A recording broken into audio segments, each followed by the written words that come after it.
Standard 4th, Subject English, Unit 4, page number 48 and 49.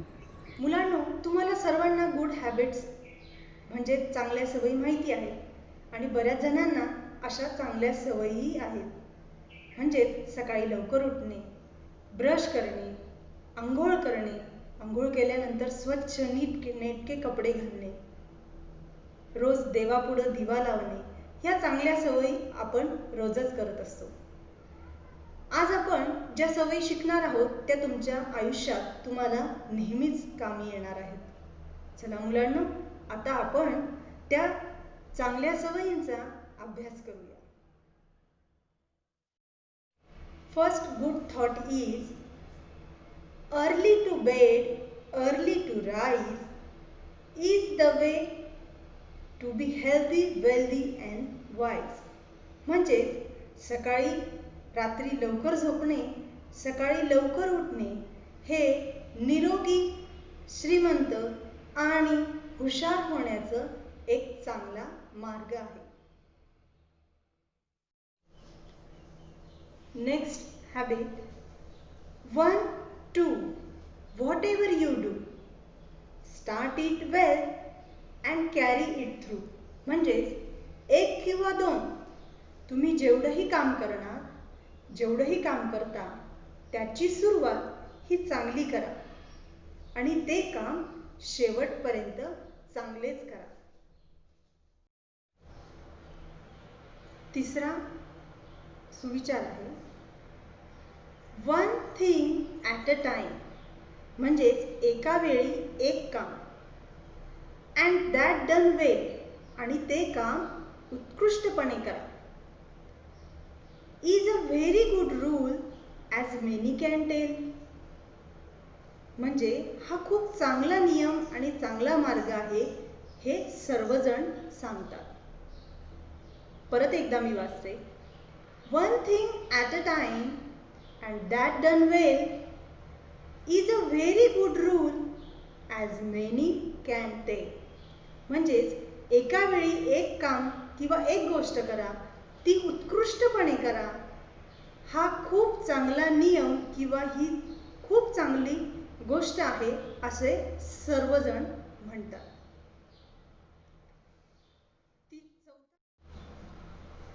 चौथा thought आहे hearts like doors will open with ease to very very small keys. म्हणजेच दुसऱ्यांची हृदय व मन हे आपण छोट्या छोट्या चाव्यांनी उघडू शकतो. इथं चाव्या याचा अर्थ आपण वेगवेगळे उपाय किंवा चांगल्या सवयी असतील त्याद्वारे आपण दुसऱ्यांची हृदय व मन हे उघडू शकतो. And don't forget that 2 of these are thank you sir and if you please. म्हणजेच आपण त्यांची हृदय, मन हे छोट्या छोट्या चाव्यांनी, उपायांनी आपण उघडू शकतो. पण त्यावेळी आपण आपल्या आयुष्यात त्या व्यक्तींना किंवा इतरांना धन्यवाद द्यायला अजिबात विसरायचं नाही. तसंच एखाद्या कामामध्ये आपल्याला इतरांनी मदत केली तर आपण त्यांचा सन्मान करायचा, त्यांना सन्मान द्यायचा. या ठिकाणी आपण 4 गुड हॅबिट्स शिकलो. तर ह्या चांगल्या सवयी तुम्ही तुमच्या जीवनात नक्कीच अंगीकाराल अशी अपेक्षा करते. आणि हो, ह्या 4ही सवयी तुम्ही तुमच्या वहीमध्ये नक्कीच लिहायच्या आहेत आणि छानपैकी तुम्ही एका कागदावर त्या लिहून, त्या डेकोरेट करून तुम्ही तुमच्या अभ्यासाच्या ठिकाणी लावायला नक्कीच विसरायचं नाही आहे. चला मुलांनो, आज आपण गुड हॅबिट्स शिकलो आहोत. आता पुढचा अभ्यास आपल्याला करायचा आहे. चांगल्या सवयी तुम्ही शिकलाच आहात, तर पुढे आपण अभ्यासाला सुरुवात करणार आहोत. So students, open your textbook, page number 49. त्या ठिकाणी आहे वर्ड बिल्डिंग. आपल्याला शब्द तयार करायचे आहेत. तुम्हाला त्या ठिकाणी चौकोन दिलेले आहेत, त्या चौकोनांमध्ये लेटर्स लिहिलेले आहेत. आपण प्रथमतः त्या लेटर्सचं वाचन करू आणि त्या तक्ते कसे सोडवायचे. Look at the tables given above. Let us use one table at a time. You have to make words using the letters in each table. You can begin with any letter and move in any direction.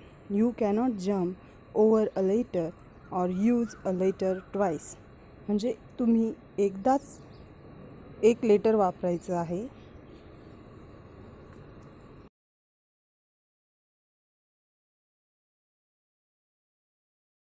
चला तर मुलांनो, पहिले आपण ह्या टेबलमधील लेटर्सचं वाचन करू.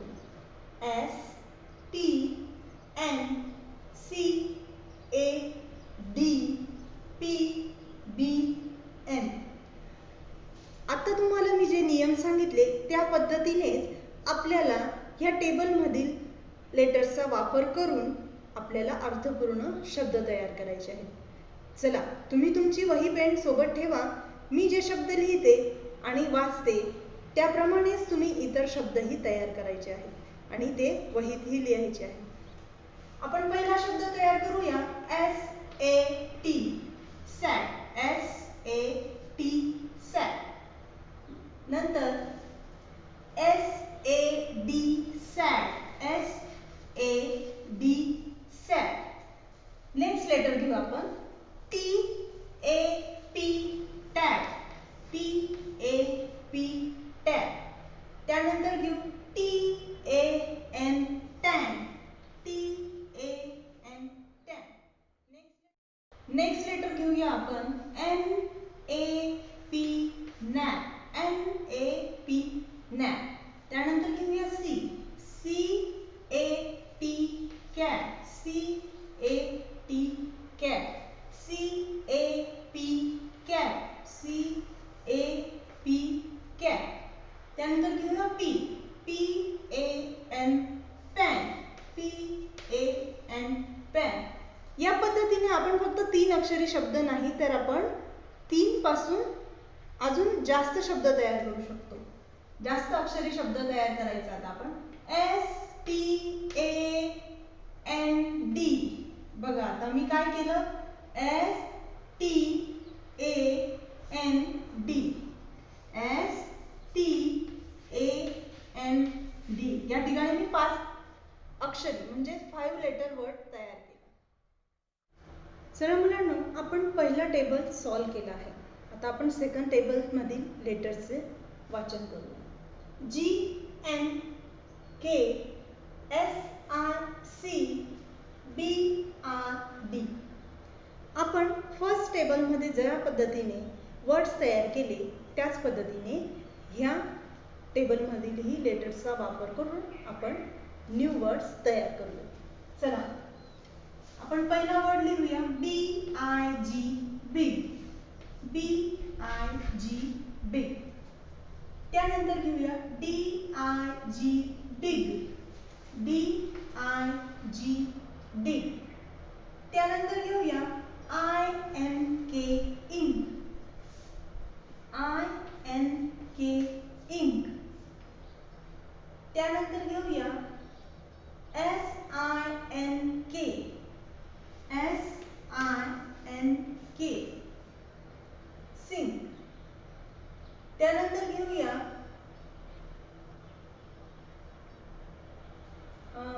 पुढचा आपण शब्द घेऊया. SING, Singh. SING, Singh.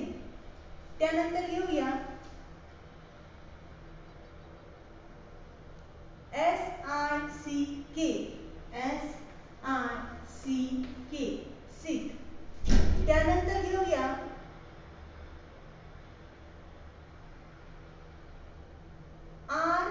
RING, ring.